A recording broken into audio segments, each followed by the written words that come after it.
Hi hello வணக்கம் welcome to HandiMagic. Chaat chutney செய்யலாமா? வாங்க.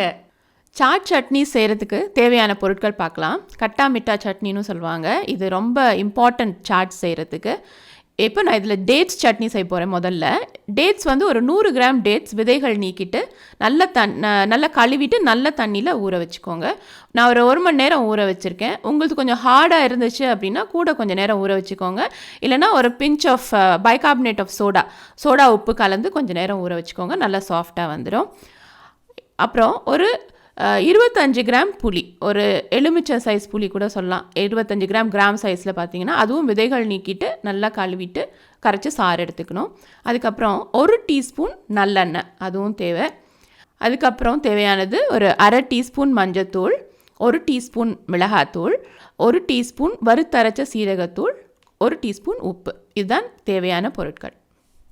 அப்புறம் ஒரு 1/4 கப் நாட்டு சர்க்கரை. நான் வந்து நாட்டு சர்க்கரை எடுத்திருக்கேன். உங்கள்கிட்ட வெல்லம் இருந்தாலும் பரவாயில்ல, இடித்து 1/4 கப் அளவுக்கு எடுத்துக்கோங்க. முக்கியமான பொருள் இதுதான். இப்போ நம்ம செய்ய போகிற சட்னிக்கு தேவையான பொருட்கள். இப்போ நெக்ஸ்ட் ஸ்டெப், புளியை நான் வந்து நல்லா கரைச்சி எடுத்துகிட்டு வந்துட்டேன். நிறைய தண்ணி ஊற்றி கரைக்க வேண்டாம், கொஞ்சமாக தண்ணி ஊற்றி நல்லா திக்காக கரைச்சி எடுத்துக்கோங்க. இப்போ டேட்ஸையும் புளியும் நம்ம அரைச்சி எடுத்துகிட்டு வந்துடுவோம்.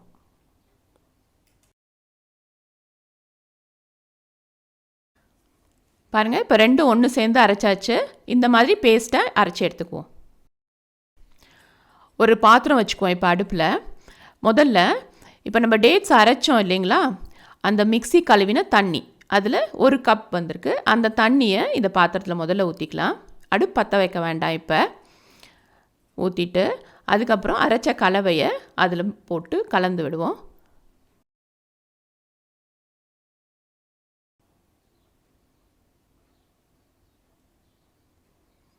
நல்லா ஒரு வாட்டி கலந்து விட்டுருங்க.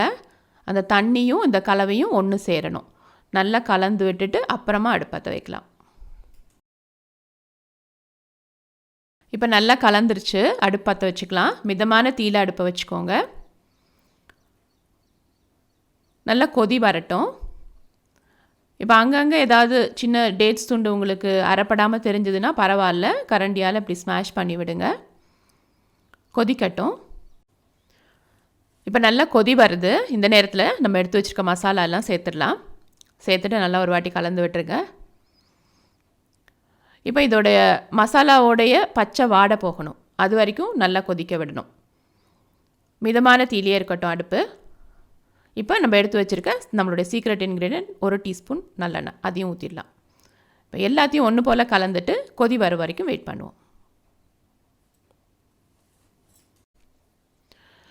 இப்போ பாருங்கள், நம்ம கலவை நல்லா வெந்துட்டு வருது.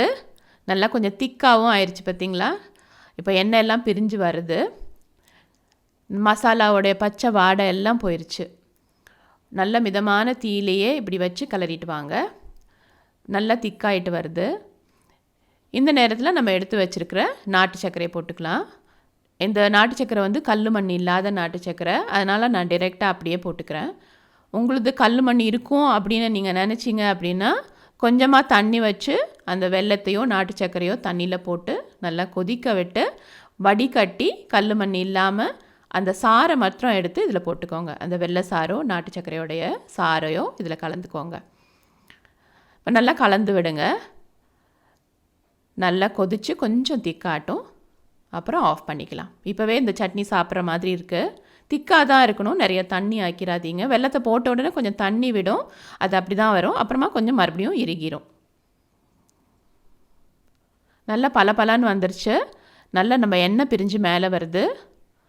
நல்லா வெந்துருச்சுன்னு அர்த்தம். இப்போ நம்ம பழம் புளி எல்லாம் வெல்லம் எல்லாம் நல்லா வெந்துருச்சுன்னு அர்த்தம். இந்த ஸ்டேஜில் இப்போ நம்ம அடுப்பு ஆஃப் பண்ணிக்கலாம். நல்ல வாசனையாகவும் இருக்கும். இந்த நேரத்தில் நம்மளுடைய போட்டிருக்க பேரிச்சம்பழம் புளி வெல்லம் எண்ணெய் நல்ல ஒரு வாசனை வரும். அந்த நேரத்தில் நம்ம அடுப்பு ஆஃப் பண்ணிக்கலாம். இப்போ க்ரீன் சட்னி செய்ய போகிறோம். க்ரீன் சட்னி நான் வந்து கொத்தமல்லியும் புதினாவும் சேர்த்து செய்ய போகிறேன். கொத்தமல்லி என்ன பண்ணும், வேரெல்லாம் நீக்கிட்டு மெல்லிசான இந்த காம்போட இலைகளை நல்லா தாராளமாக தண்ணி போட்டு கழுவி எடுத்து வச்சுக்கணும். நான் 1 கட்டு கொத்தமல்லி இங்கே எடுத்து வச்சுருக்கேன். அடுத்தது ஒரு கைப்பிடி புதினா. கொத்தமல்லி இலையை விட புதினா குறைச்சலாக எடுத்துக்கணும். சும்மா 1 கைப்பிடி நான் இங்கே எடுத்திருக்கேன். அதையும் நல்லா தாராளமாக தண்ணி போட்டு கழுவி எடுத்துக்கோங்க. 3 பச்சை மிளகாய் எடுத்துக்கோங்க. ஒரு அரை எலுமிச்சை பழத்தோட சாறு தேவைப்படும். ஒரு சின்ன துண்டு இஞ்சி வேணும். ஒரு 4-5 பல்லு பூண்டு, இது தோலோடு எடுத்திருக்கேன். நாட்டு பூண்டு நான் எடுத்திருக்கேன். நீங்கள் மலை பூண்டு எடுக்கிறதா இருந்தால் 2 பல்லு பூண்டு எடுத்துக்கோங்க. கொஞ்சம் தோல் இருந்தாலும் நல்லது, நல்ல வாசனையாக இருக்கும். அப்புறம் 1 டீஸ்பூன் சீரகம் இதுவும் வேணும். அது கூட ஒரு அரை டீஸ்பூன் உப்பு. இது நம்ம அரைச்சிட்டு டேஸ்ட் பார்த்துட்டு உங்களுக்கு தேவைன்னா கூட கொஞ்சம் நீங்கள் போட்டு சேர்த்துக்கோங்க. இப்போ இந்த மிக்சரை நம்ம அப்படியே அரைச்சி எடுத்துகிட்டு வந்துடுவோம். இப்போ அரைச்சி எடுத்துக்கலாம். பாருங்கள், நல்லா அரைஞ்சிருச்சு. நிறைய தண்ணி ஊற்ற வேண்டாம். கொத்தமல்லியுடைய ஈரமே நல்லா அரைச்சி கொடுத்துரும் உங்களுக்கு. நான் பாருங்கள் 1/4 கப் தண்ணி கொண்டு வந்தேன். அதுலேயும் கொஞ்சமாக தான் ஊற்றிருக்கேன். திக்காக தான் நமக்கு சட்னி வேணும். ஸோ நல்லா அரைச்சிருச்சு, போதும். ஒரு special chaat masala powder ready பண்ணலாம். அதுக்கு தேவையானது ஒரு 2 டேபிள் ஸ்பூன் தனியா மல்லி வேணும்.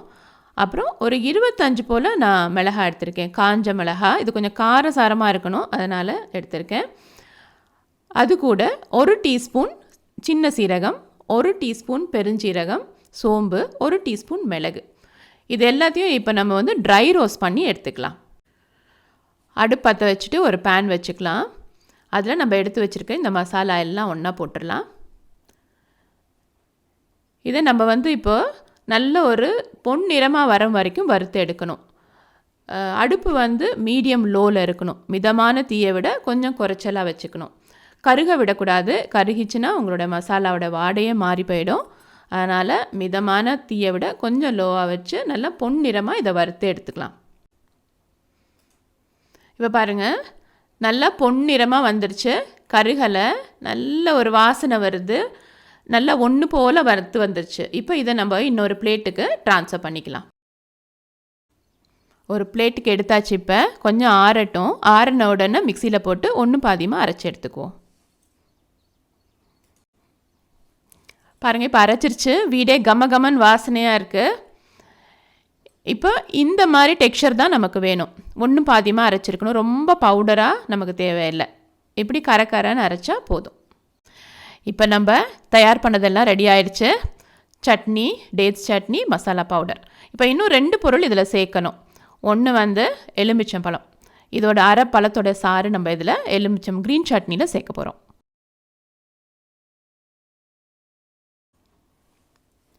இப்போ இந்த சாறை இதில் கலந்துக்கலாம். அரைச்சி எடுத்துகிட்டு அதுக்கப்புறமா இதை கலந்துக்கோங்க. நல்லா ஒரு வாட்டி கலந்து விட்டுடலாம். இந்த கொத்தமல்லி சட்னி நீங்கள் ஒரு ஏர்டைட் கண்டெய்னரில் ஃப்ரிட்ஜில் வச்சிங்கன்னா 1 வாரம் வரைக்கும் நம்ம தாராளமாக யூஸ் பண்ணலாம், கெட்டு போகாது. இப்போ இது கூட வெள்ளரி விதை, இதை நான் நல்ல ஒரு ட்ரை ஃப்ரை பண்ணியிருக்கேன் ஒரு வானலியில். இது ஆப்ஷனல் தான். இந்த புளி சட்னியில் ஒரு நட்டி ஃப்ளேவர் ரொம்ப நல்லாயிருக்கும். தேவைன்னா நீங்கள் இதையும் யூஸ் பண்ணிக்கோங்க, ரொம்ப நல்லாயிருக்கும். ஆனால் இந்த புளி கிட்டத்தட்ட நீங்கள் ஏர்டைட் கண்டெய்னரில் நல்ல ஃப்ரிட்ஜில் வச்சிங்கன்னா 1 மாதம் வரைக்கும் தாராளமாக நம்ம யூஸ் பண்ணிக்கலாம். ஒன்றுமே ஆகாது. எப்போல்லாம் தேவையோ அப்போல்லாம் எடுத்து யூஸ் பண்ணிக்கலாம். நம்ம இந்த மசாலா பவுடர் உங்களுக்கு கெட்டே போகாது. கவுண்டர் டாப்பில் நீங்கள் எவ்வளோ நாள் வேணாலும் வச்சுக்கலாம். இந்த 3 பொருளுமே நம்மளுடைய சாட் ஐட்டம்ஸில் ரொம்ப முக்கியமான ஒரு பொருள். நம்மளுடைய நார்மலாக ஸ்ட்ரீட் ஃபுட்ஸ், பஜ்ஜி, போண்டா, வடை, சமோசா எல்லாத்துக்கும் இது பயன்படும்.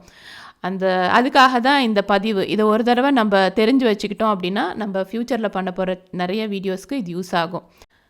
இன்றைக்கே சாப்பிட்றதா இருந்தால் இந்த சட்னியில் ஒரு 2 சின்ன வெங்காயம் கூட வச்சு அரைச்சி எடுத்துக்கோங்க. ரொம்ப சூப்பர் யம்மியாக இருக்கும். ஆனால் அதை ஸ்டோர் பண்ண முடியாது, அன்றைக்கே சாப்பிட்றணும். ஸ்டோர் பண்ண போகிறதா இருந்தால் வெங்காயத்தை அவாய்ட் பண்ணிடுங்க.